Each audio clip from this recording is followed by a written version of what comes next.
একটি ক্যাম্পাসের একটি আবাসিক ভবনের মধ্যে থেকে যখন চাইনিজ কুড়াল পাওয়া যায়, যখন অন্যান্য প্লাম্বার পাওয়া যায়, এটি সত্যি কীভাবে ক্যাম্পাসের মধ্যে প্রবেশ করলো, হলের মধ্যে প্রবেশ করলো, এটি নিয়ে আমাদের মনে এটা অবশ্যই এখানে প্রশাসনের সাথে এই দায় এড়াতে পারবেন না। হামলার দিনে তো দেখা গেছে অনেক অস্ত্র, এর চেয়ে বড় বড় অস্ত্র ছিল, কিন্তু আজকে যে অস্ত্রগুলো এরা তল্লাশি করে পেয়েছে সেই অস্ত্রগুলোর বিন্দু পরিমাণ পাওয়া যায়নি। গতকাল 15 আগস্ট দিবাগত রাতে আমরা বেগম রোকেয়া বিশ্ববিদ্যালয়ের বঙ্গবন্ধু ছাত্র হলে আমরা প্রশাসনের সহযোগিতা নিয়ে সাংবাদিকদের উপস্থিতিতে এবং সেখানকার কিছু স্থায়ী বৈধ শিক্ষার্থীদের সহায়তা নিয়ে আমরা সেখানে একটা তল্লাশি চালাই এবং সেই তল্লাশিতে এবং সেখানকার বেশ কিছু রুম থেকে, টার্গেটেড রুম থেকে, বিশেষ করে ছাত্রলীগের যে রুমগুলো ছিল সেগুলো আমরা টার্গেট করে তল্লাশি চালালে সেখান থেকে বিপুল পরিমাণে দেশীয় অস্ত্রসহ অনেক অস্ত্র উঠে আমরা পাই। আমরা মদের বোতল পাওয়া যায়, চাইনিজ কুড়াল পাওয়া যায়, প্লাম্বার পাওয়া যায় এবং এর সাথেও পাওয়া যায় আরও বিভিন্ন ধরনের চেইন এবং বিভিন্ন ধরনের আর কি ছুরি এবং লাঠিসোঁটা পাওয়া যায়। তো এইসবের ফলে যেটা হয় আমরা বিশেষ করে দেখতে পাই এখানকার বেগম রোকেয়া বিশ্ববিদ্যালয়ের ছাত্রলীগের সাবেক যেই সভাপতি ছিলেন পোমেল বড়ুয়া এবং তার যে সাঙ্গপাঙ্গ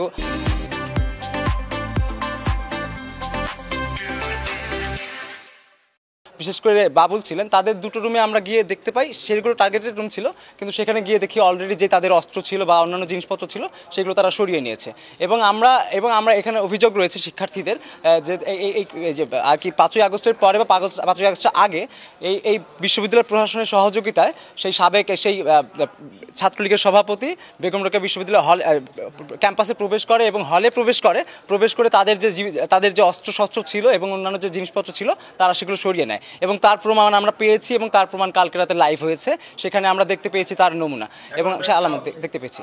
এখন আমাদের চাওয়া হচ্ছে আমরা অবশ্যই যারা বৈষম্য বিরোধী ছাত্র আন্দোলনের সাথে যুক্ত ছিলাম, আমরা সবসময় চেয়েছি নিরাপদ একটি বাংলাদেশ এবং নিরাপদ ক্যাম্পাস।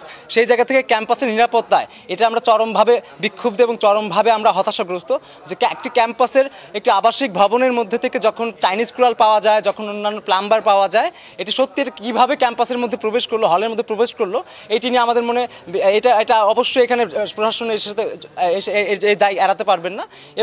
এবং আরও বিষয় হচ্ছে আপনাদের জানাতে চাই, আমরা দুটো হলের মধ্যে একটি হল আমরা করতে পেরেছি, অন্য হলটা আমরা অভিযান চালাতে গেলে সেখানকার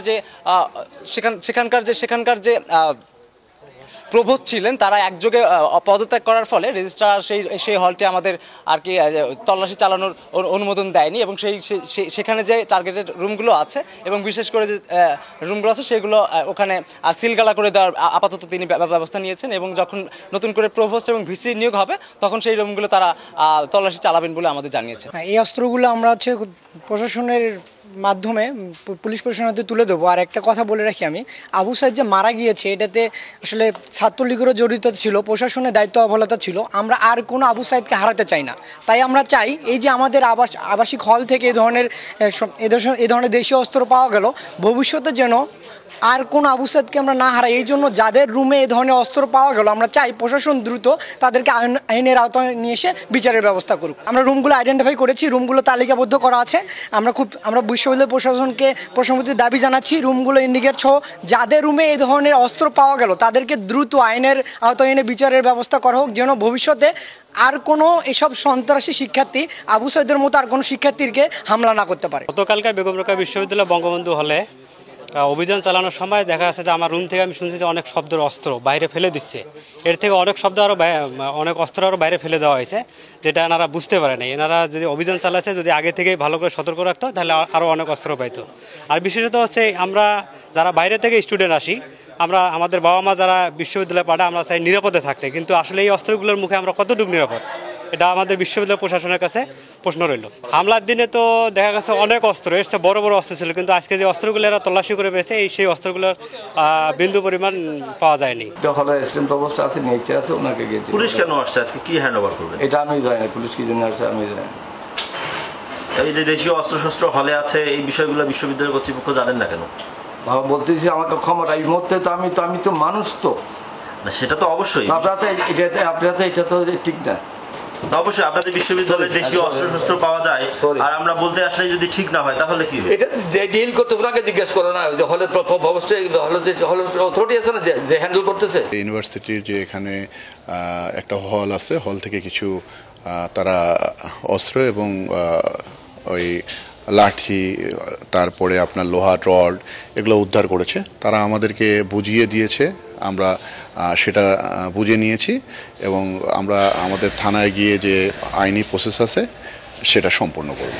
না, বিশ্ববিদ্যালয় প্রশাসন এখন পর্যন্ত কোনো মামলা দেয়নি, তবে পরবর্তীতে তাদের প্রশাসনিকভাবে যদি আমাদের কাছে কোনো কিছু চায় আমরা অবশ্যই এটা ব্যবস্থা নেব, ঊর্ধ্বতন কর্তৃপক্ষের সাথে কথা বলে।